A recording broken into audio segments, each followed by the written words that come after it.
Good morning students. अज असी discuss करांगे some more theorems related the measurable functions. अज की थियोरम दे विच असी ये देख रहे हैं कि let f be a simple function defined on e एक सिंपल फंक्शन है। Then for each epsilon greater than 0 there exist a continuous function g on R and a close set f contained in e for which f will be equal to g on f and measure of e minus f will be less than epsilon. What is the meaning और the conclusion of this theorem is हर साडा simple function जिहड़ा हैगा है that can be approximated that simple function is equal to a continuous function on a close set. हर simple function जिहड़ा हैगा that is nearly approximately that is equal to a continuous function. असी simple function नूं की कह सकते हैं continuous function. ये साडा सिंपल फंक्शन ई दे उत्ते सीगा ते जिहड़ा कंटीन्यूस फंक्शन असी कह रहे हैं that is on R where जिथे मेन जिहड़ा असी इहदा जी दा डोमेन लिया दैट इज़ डोमेन एफ तो ई तो एफ के जो डिफरेंस है उन्होंने मेजर च that is less than epsilon. तो हर simple function nearly continuous function होंदा on the close set f where the measure of domain of f minus the domain of g is less than epsilon. This means the difference is negligible. हरेक simple function को असीं approximately या nearly या almost असीं उहनूं continuous कह सकते हैं। तो हुण असी एक सिंपल फंक्शन लैके चलना है तो एक कंटीन्यूस फंक्शन बनाने की कोशिश करनी है जिहदियां वैल्यूज सिमिलरली एफ के बराबर होणगियां। तो यह सिंपल फंक्शन दे लई जिहड़ा असी कंटीन्यूस फंक्शन बनाना है उहदा डोमेन की होना चाहिए एक close set. So let us start. what is given f is a simple function. What is the definition of a simple function? That it is taking a finite number of values. वो finite number of values लै रहा ਜਿਹੜੀਆਂ ਉਹਨੇ finite values ਲਈਆਂ ਉਹਨਾਂ ਨੂੰ ਅਸੀਂ ਨਾਮ ਦੇਤਾ let a1 a2 an these are the finite number of values taken by f on the sets e1 e2 and en। e1 set ਦੇ ਉੱਤੇ ਉਹਨੇ ਫਿਕਸ ਵੈਲਿਊ a1 ਲਿੱਤੀ ਹੈ, e2 ਸੈੱਟ ਤੇ a2 ਲਿੱਤੀ ਹੈ, ਸੋ ਔਨ en ਦੇ ਉੱਤੇ an ਲਿੱਤੀ ਹੈ ਰਿਸਪੈਕਟਿਵਲੀ। सिंपल फंक्शन के विच भी प्रॉपर्टी सीगी कि जिहड़ियां ने ये डिस्टिंक्ट वैल्यूज़ लित्तियां ने they are on the distinct sets on the disjoint sets. तो इन्हां सारे सैट्स नूं कलैक्ट कर लिया। This collection is a disjoint collection of sets and all these values are distinct values.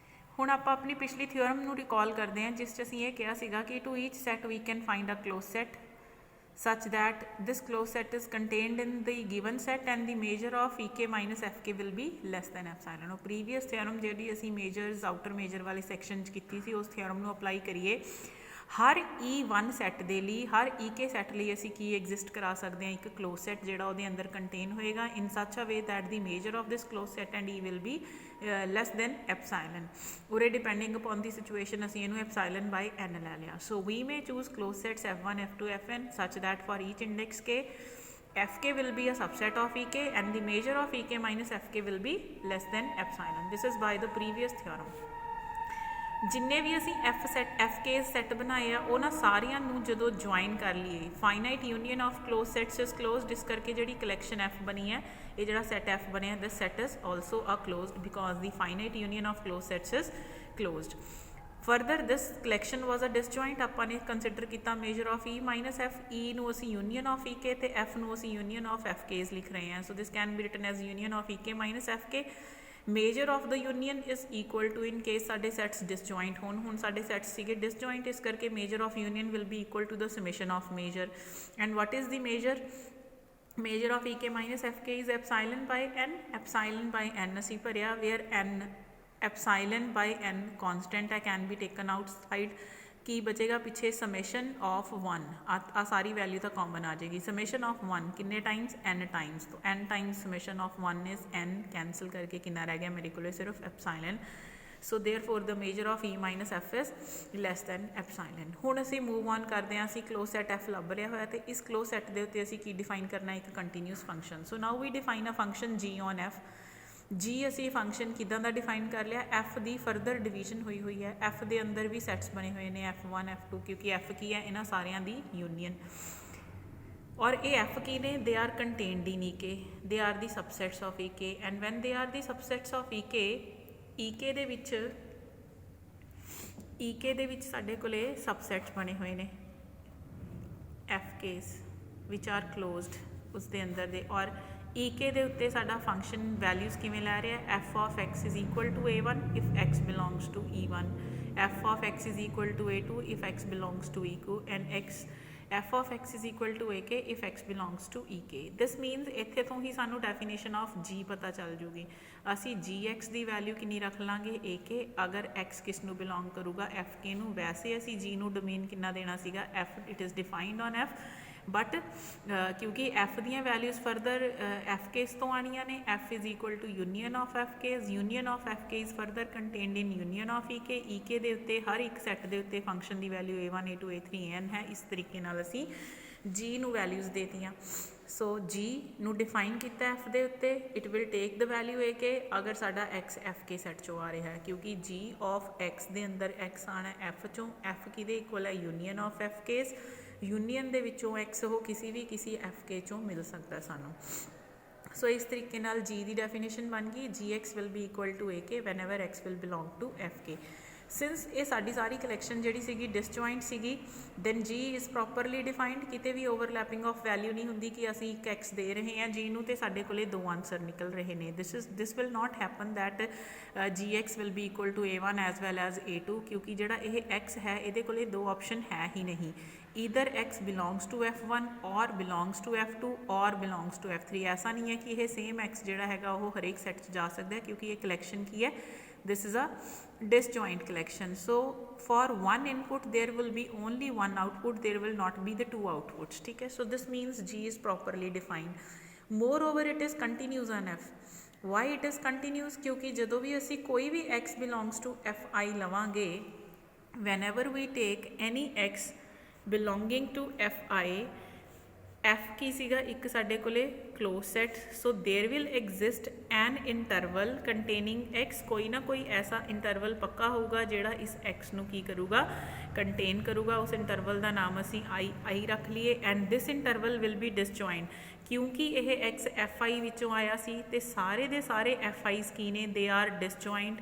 जेड़ा x fi विचों आ रहा है वह x rest of the sets दे अंदर नहीं होगा whenever i is k is not, बाकी दे f केस दे अंदर वह नहीं है, क्योंकि ये सारे की ने डिसजॉइंट ने। ਇਹਦਾ मतलब इस इंटरवल की इस दे नाल जिहड़ी इंटरसैक्शन हैगी आ ਉਹ नहीं होएगी, ਉਹਦੀ इंटरसैक्शन किहदे नाल होगी, सिर्फ fi दे नाल, ठीक है। So there is an open interval containing x, जिदा ही कोई x fi च होगा, fi एक क्लोज सैट है तो every close set can be written as the union of intervals. There will be some interval which will contain this point, and यह interval disjoint होगा बाकी दे fi's तो, ith सैट नूं छड्ड के बाकी सारियां दे नाल इहदा कोई भी कॉमन पॉइंट नहीं होएगा।